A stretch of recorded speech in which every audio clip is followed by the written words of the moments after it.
wing. I have the wind coming from that direction, so I'm actually going to lay out the wing 45 degrees perpendicular to the wind. Just makes it easier if it blows it that then one side gets messed up, not the entire wing. It's pretty light, but just in case, just a little tip. If the wind is just strong enough to lift it up, slightly rosette the wing, lay my lines and risers down clean in the center. I'm going to lay out the wing fully extended, not horseshoed, squared out, whatever you want to call it.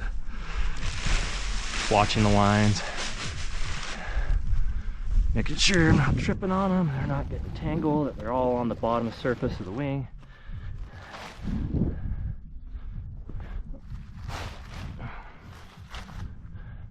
Okay, so you have your top surface and your bottom surface, and then every time that I fold this wing, I take the top surface on one side and pull it the opposite direction. So next time I'm going to take the top surface and go push it that way from that side. Today I'm coming from the left side of the wing and pulling the top surface, and then picking up the wing back. So it's top surface is moved just a little bit under towards the left side, and bottom surface the other way.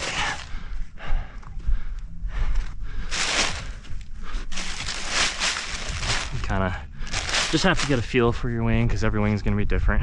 Next up, I'm going to set the lines where I want. That hornet will leave my wing alone. So start with the brakes.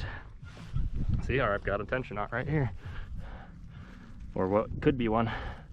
The early formations of a tension knot against my brake line and my C's, which definitely would not be good. This side would come up and spin the wing on launch.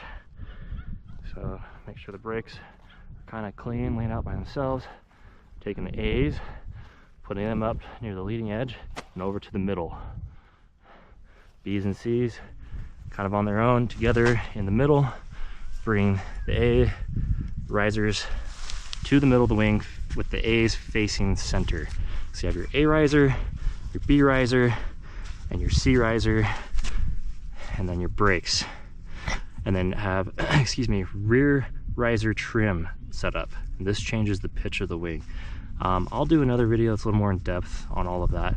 But another pre-launch thing I didn't go over is checking your risers. I think I might have just mentioned it, but make sure everything is clean where it needs to be. Like, make sure like this isn't like caught up here or caught in there underneath itself.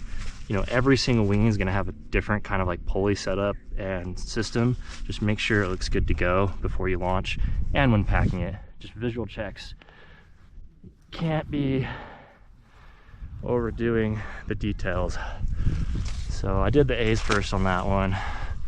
Come back, do the brakes. They're caught here. Swing's still pretty new, so everything still likes to catch on itself.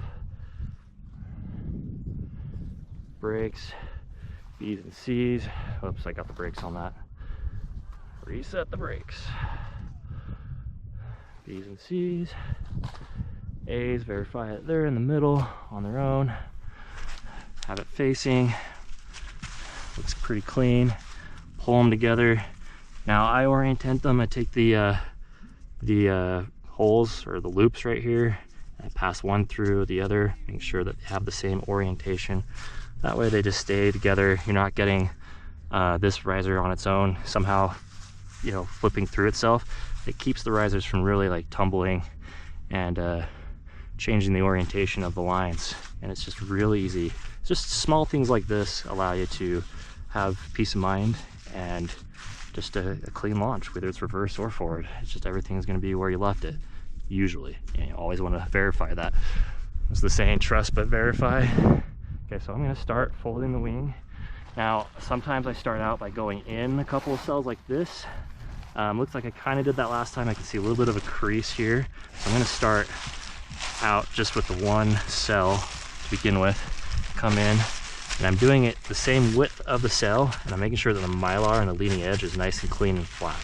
Start the crease again, and then you're gonna have air in the wing. Start from the trailing edge, kind of lightly push over.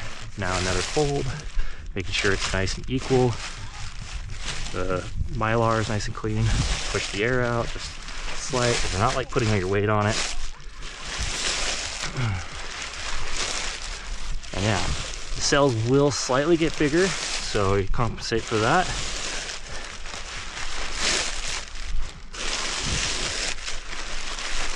Mylar, keeping it clean. Might need to like pull the bottom edge fabric, or the top, it's actually top surface. Pull it towards you from underneath, kind of orientate it. Now I also stop, not in the same spot. So here's the middle of the wing. You see the diamond shape of the fabric of the design. Sometimes I'll stop like right here. I think that's what I'm gonna do. I'm gonna finish up the folding on the other side.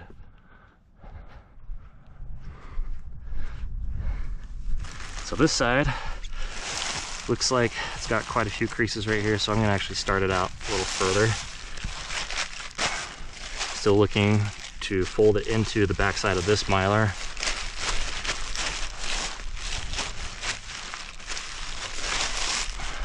Get the air out, go forward.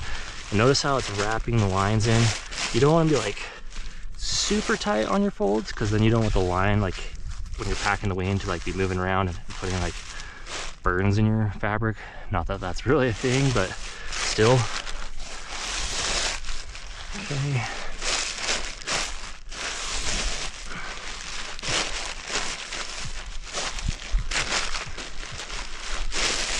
And this wing probably has close to, I don't know, 60, 70 flights on it, maybe more. It still seems brand new. You take care of your gear takes care of you. So, brushing off any dead grass. If you need to clean like any like dust off it, just take some paper towel or like microfiber. Get it a little wet and just wipe the area that's affected. Make sure you dry it before you pack it so it doesn't get moldy.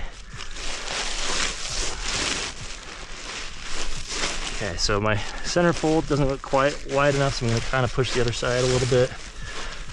It'll be a little tight. I know what you're thinking. Speed flying, guys. Keep your minds out of the gutter. All right. Looks good. Do the last fold. Mylar still nice and flat together. I'm gonna go grab my strap. Now you have the opening here and then the back. I typically kind of pull the lines out just a little bit, orientate it so they're here on the back side of the wing, so they're not falling into here and getting squished on the fabric, so they're nice and separate. They're not gonna put any extra wear.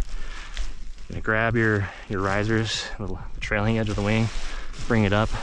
Now, depending on the size of your wing, this is a 9 meter. So like say a 15, you might have to do 4 folds. I can get away with my pack on having just a tri-fold here. So making sure that's nice and flat. I'm gonna put my strap behind it.